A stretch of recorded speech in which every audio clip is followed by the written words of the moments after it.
বিশ্বের সারা বিশ্বের আলোড়িত ধিক্কৃত যে জঙ্গি সংগঠন আইএস, সেই আইএসের সাথে জড়িত থাকায় ৩৬ জন বাংলাদেশিকে গ্রেপ্তার করা হয়েছে অলরেডি মালয়েশিয়ায়। আরো ১০০ জনের উপরে নজরদারিতে আছে তারা।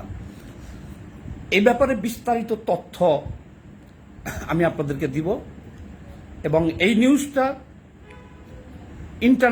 ইন্টারন্যাশনাল সবগুলা নামি দামি পত্র পত্রিকায় আসছে, শুধু মালয়েশিয়াই না, এটা গুরুত্বের সাথে মধ্যপ্রাচ্য, ইউরোপ, আমেরিকার বিভিন্ন পত্রিকায় এই নিউজটা করেছে। তারা করার কারণ হলো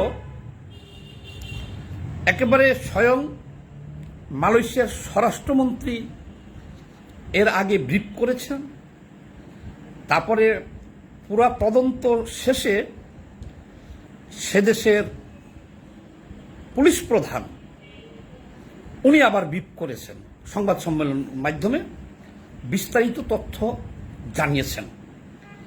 এখন আপনারা জানতে পারবেন আমার কাছ থেকে, সেই সব পত্রিকা আমি সংগ্রহ করেছি,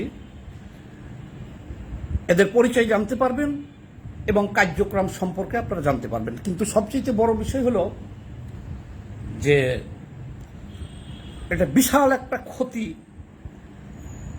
যারা আমাদের সন্তানরা, ভাইয়েরা বিদেশে আছে, বোনেরা, তাদের জন্য এটা একটা বড় ধরনের ক্ষতি। অলরেডি মালয়েশিয়ায় যারা আছে তারা ইতিমধ্যে রীতিমতো আতঙ্কে আছে তারা, কারণ ব্যাপকভাবে জিজ্ঞাসাবাদ করা হইতেছে। কারণ মালয়েশিয়ার এই জঙ্গিবাদের ব্যাপারে একেবারে জিরো টলারেন্স ওনারা, মালয়েশিয়া। তো এ ব্যাপারে বিস্তারিত তথ্য থাকবে। আরো চাঞ্চল্যকর কিছু তথ্য আপনাদেরকে দিব আমি, যে এরা কিভাবে বাংলাদেশ থেকে যায় এবং কিভাবে তারা ওখানে আইএসের কার্যক্রম পরিচালনা করে, এরা কারা, এদের পরিচয় কি। সাধারণ শ্রমিক যারা যায় মালয়েশিয়ায়, বলে না যে কোনো দেশে যায়, তো যে কোনো দেশের কথা তো এখন বলতেছি না, মালয়েশিয়ার কথা বলতেছি এখন। তাহলে মালয়েশিয়ার কথা যখন এখন বলতেছি, তাহলে মালয়েশিয়াতেই আজকে বিস্তারিত তথ্য আপনাদেরকে দিই, চাঞ্চল্যকর তথ্য, যে এই মালয়েশিয়ায় সাধারণ শ্রমিক যারা যায়, আপনার ছেলে, আমার ছেলে, এরা কিন্তু এই কাজে যায় না। বাংলাদেশ থেকে এই যে যাদেরকে একেবারে গ্রেপ্তার করা হয়েছে, লিস্টেড, এরা স্বীকারোক্তি দিয়েছে বিভিন্ন জায়গায় বাংলাদেশ থেকে যাইতে তাদের টাকা লাগে নাই। আহা, বাংলাদেশ থেকে এদেরকে বাংলাদেশ থেকেই তৈরি করা হয়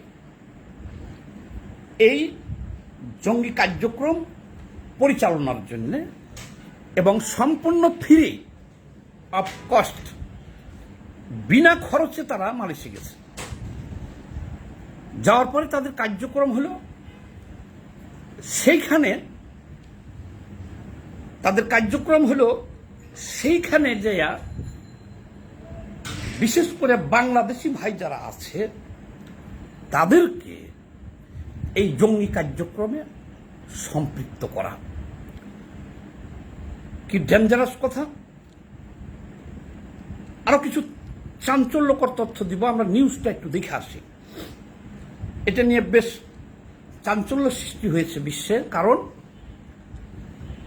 আইএস, আল কায়দা সহ আরো যে সমস্ত জঙ্গি সংগঠন ছিল তারা মূলত এখন নির্মূল হয়ে গেছে।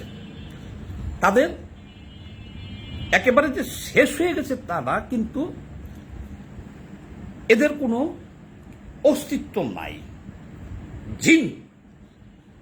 জিন যেমন ইব্রাহিম হুজুর দেখে লাখ লাখ জিন, সেই রকম এরা এখন জিন অবস্থায় আছে। কোথাও এদের কোনো ওই রকম ভাবে অস্তিত্ব নাই, তারা কোথাও কোনো বিবৃতিও দেয় না, কোথাও হামলাও করে না, এই অবস্থা হলো মধ্যপ্রাচ্যে। এটা হওয়ার কারণ এই জঙ্গিবাদের ব্যাপারে একেবারে আমেরিকা, ইউরোপীয় ইউনিয়ন থেকে সবাই জিরো টলারেন্স নীতি অবলম্বন করছে। এই যে আল কায়দা তো নির্মূল করছে, ওসামা বিন লাদেনকে পাকিস্তানের ভিতরে ঢুকিয়া গ্রেপ্তার এবং হত্যা করছে, কত বড় অভিযান পরিচালনা করছে। এবং আরো আমেরিকায় দেখছেন বহুত বছর অভিযান চালাইছে এই আল কায়দা নির্মূল করার জন্য। তারপরে যে ওই সময়ে দেখছেন ইরাকের, সিরিয়ার বিশাল একটা অঞ্চল তারা দখল করে নিয়েছিল আইএস, সেগুলো সব এখন বিলুপ্তির পথে আছে। তারা আন্ডারগ্রাউন্ডে, তাদের কোনো লোকেশন বা কার্যক্রম লক্ষ্য করা যায় না। তাহলে মধ্যপ্রাচ্য থেকে নির্মূল হইলেও আমাদের বাংলাদেশে এটা সম্পর্কে অনেক গুজব শোনা যায়। বাংলাদেশেও আমরা এর কার্যক্রম এইভাবে দেখি না, কিন্তু 5ই আগস্টের পর থেকে আমরা হিজবুত তাহরির নামে একটা সংগঠনের পতাকা বিভিন্ন জায়গায় দেখেছি, তাদের প্রকাশ্য মিছিলও আমরা দেখেছি, আর এগুলোর নাম আমরা শুনেছি। আর বিগত হাসিনা সরকারের আমলে 15 বছর যে সমস্ত জঙ্গিবাদ বা জঙ্গি বলে ধরা হয়েছিল, তাদের সম্পর্কে বলা হয়েছে যে এগুলো সব সাজানো নাটক ছিল শেখ হাসিনার আমলে। তো যাই হোক, আমরা সেগুলোকে নাটক হিসেবেই মনে করলাম। কিন্তু গুলশানে যে হলি আর্টিজানে ভয়াবহ হামলা হয়েছিল, একটা জঙ্গি হামলা আপনারা দেখেছিলেন, এখানে বহুত লোকের প্রাণ গেছে, পুলিশ অফিসারও মারা গেছে। তাহলে আমরা সেইটাকে কিন্তু নাটক বলে চালাই দিতে পারতেছি না। আর বাকি শেখ হাসিনার আমলে যা হয়েছে আমরা তো দেখতেছি, ফ্রান্স থেকে, আমেরিকা থেকে বড় বড় ইউটিউবাররা তারা বলতেছে সেগুলো সব ছিল নাটক, জঙ্গি নাটক।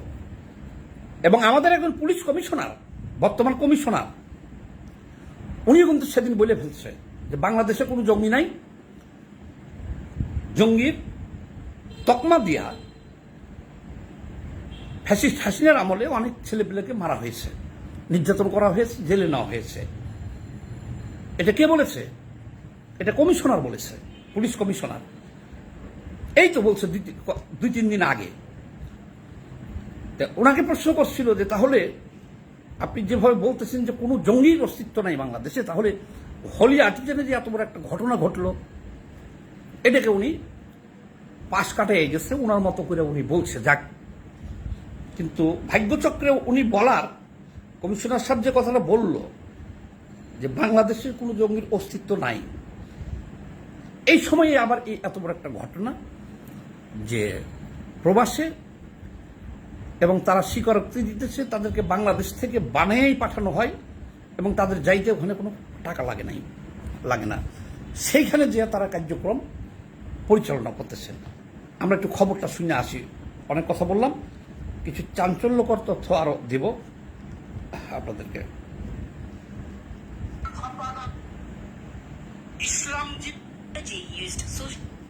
The recently crippled Bangladeshi radical militant movement based on Islamic State (IS) extremist beliefs and violent ideology used social media and messaging applications to spread their ideology, recruit new members, and collect funds. Inspector General of Police Datuk Sri Muhammad Khalid Ismail said the group focused their efforts on recruiting Bangladeshi who work in factories, petrol stations, and construction sites. He said they used social media as their medium to spread radical and extremist ideology and to attract more members. He added, এটা ভিডিওটা হলো অনেক বড়, এটা আমি বাংলা করছি, আমি তাহলে বাংলাটাই পড়ে শোনাই আপনাদেরকে। এখানে দেখছেন বিশ্বের আন্তর্জাতিক মিডিয়া সবার উপস্থিতিতে সে দেশের স্বরাষ্ট্রমন্ত্রী যে বক্তব্য রাখছে তার ধারাভাষ্য দিতেছে ওই যে CNN এর সাংবাদিক। তো আমি, এটা তো অনেক বড়, আর আমার বাংলাদেশের আপনারা বুঝবেন, কিন্তু অনেক ভাইরে যেটা বুঝবে না, এটাকে বাংলা করছি আমি। দেখেন বাংলা করলে কি দাঁড়ায়, এখানে দেখেন যে বাংলা করলে কি দাঁড়ায়। আমি খুব দ্রুত পড়ার চেষ্টা করতেছি। মালয়েশিয়া পুলিশ এরকম দাঁড়াইতেছে বিষয়টা বাংলা করলে। মালয়েশিয়া পুলিশ PDRM কর্তৃক চরমপন্থী উগ্র মতবাদ এবং সন্ত্রাসবাদী আদর্শ আইএসের সাথে সম্পৃক্ততার অভিযোগে ৩৬ জনকে আটক করার কথা গত ২৭ জুন ২০২৫ একটি সংবাদ সম্মেলনের মাধ্যমে প্রকাশ করেন দেশটির স্বরাষ্ট্রমন্ত্রী সাইফুদ্দিন নাসুতিওন ইসমাইল। আচ্ছা, সরি। বিস্তারিত অনুসন্ধানে জানা যায়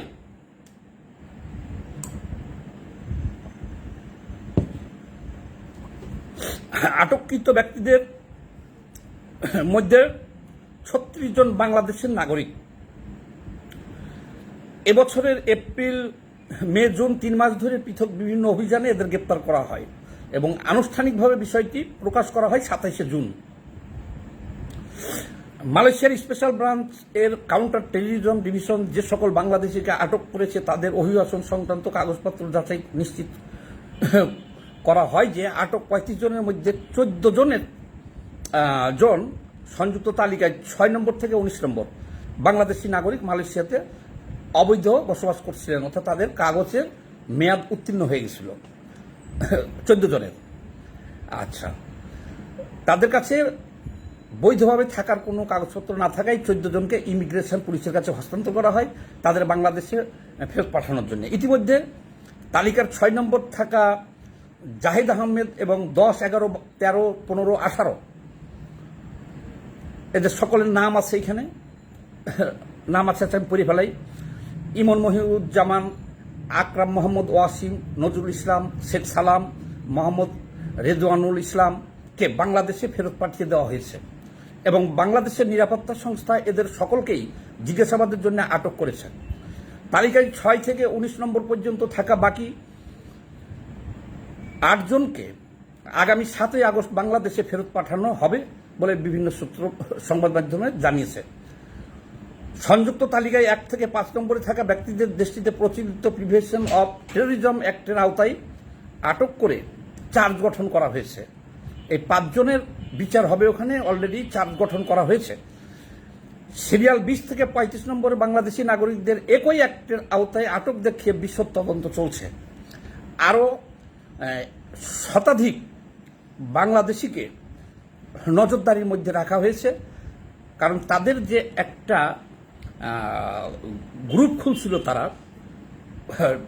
যে গ্রুপটা, তারা ওই হোয়াটসঅ্যাপ গ্রুপ যে ছিল, তো সেই গ্রুপে তাদের সদস্য সংখ্যা ছিল প্রায় ১৫০।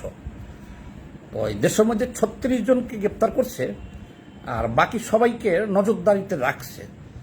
সম্ভবত ওই দেশের পুলিশ শতভাগ নিশ্চিত না হয়ে কাউকে গ্রেপ্তার করে না, এই জন্য তাদেরকে রাখছে। আচ্ছা, গতকাল এক সংবাদ মাধ্যমে মালয়েশিয়ার পুলিশ প্রধান বলেন, সামাজিক যোগাযোগ মাধ্যম ব্যবহার করে শ্রমিকদের মধ্যে ইসলামিক স্টেট আইএস জঙ্গি গোষ্ঠীর মতাদর্শ প্রচার এবং তহবিল সংগ্রহ করে বাংলাদেশি শ্রমিকদের এমন একটি চক্র তারা তদন্ত করে নিশ্চিত হয়ে তাদের বিরুদ্ধে অভিযান পরিচালিত করা হয়েছে। আচ্ছা, তিনি বলেন, কে বলছে এটা? আইজি। এই চক্র আন্তর্জাতিক মানি ট্রান্সফার সার্ভিস ও ই ওয়ালেট ব্যবহার করে সিরিয়া ও বাংলাদেশের সন্ত্রাসী গোষ্ঠী আইএসের জন্য অর্থ পাঠাত। তারা মালয়েশিয়ায় বিশেষ করে প্রবাসী বাঙালিদের কাছ থেকে যে অর্থ সংগ্রহ করেছে বিপুল পরিমাণ, তার তথ্য প্রমাণ আমরা পেয়েছি। পুলিশের স্পেশাল ব্রাঞ্চের কাউন্টার টেররিজম ডিভিশন তাদের অর্থ সংগ্রহের এই প্রমাণ পেয়েছে।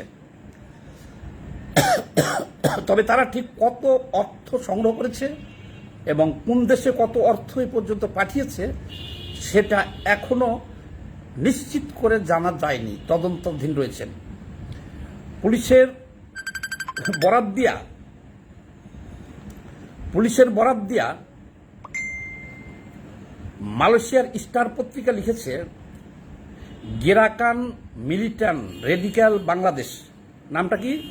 গেরাকান মিলিট্যান্ট মেডিকেল বাংলাদেশ বা JMRB নামে পরিচিত এই চক্র হোয়াটসঅ্যাপ ও টেলিগ্রামের মতো অ্যাপ অ্যাপে সদস্য সংগ্রহ এবং উগ্র মতবাদ প্রচার করে আসছিল।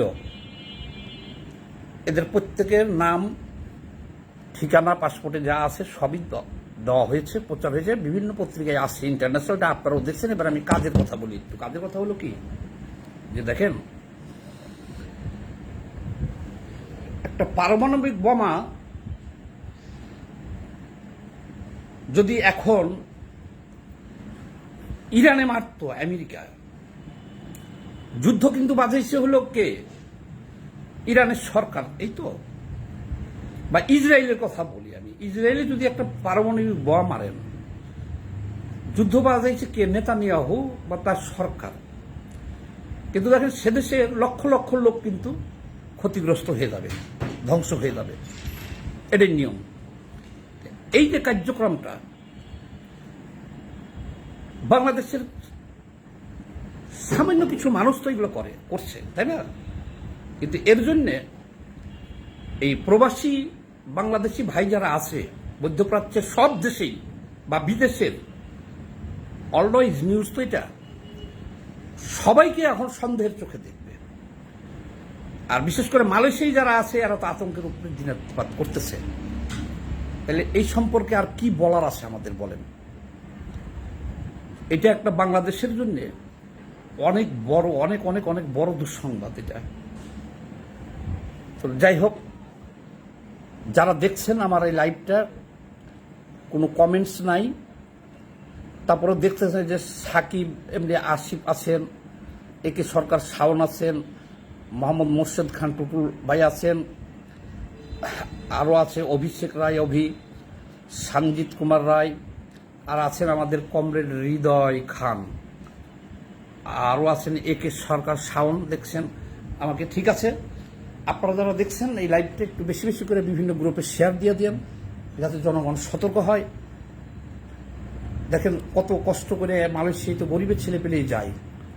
এখন যদি এই একটা প্যাচে পড়ে যায় যে তাদেরকে প্রলোভন দেখাইয়া বিভিন্নভাবে যদি তাদের কাছে চাঁদা টাদা নিয়ে থাকে, নাম যাতে, এই যে প্রায় 150 জন তাদের এই গ্রুপে আছে, আরও কতজনের সাথে এখন ওখানে যেভাবে অপারেশন চলতেছে, যে এরা কার কার সাথে কথা বলেছে ওই দেশে বা বাংলাদেশে বা বিদেশে, এগুলো সব খুঁজে বের করতেছে। এতে আপাতত বাংলাদেশের অনেক নিরীহ মালয়েশিয়া প্রবাসীরা একটু সমস্যার মধ্যে পড়ে যাবে।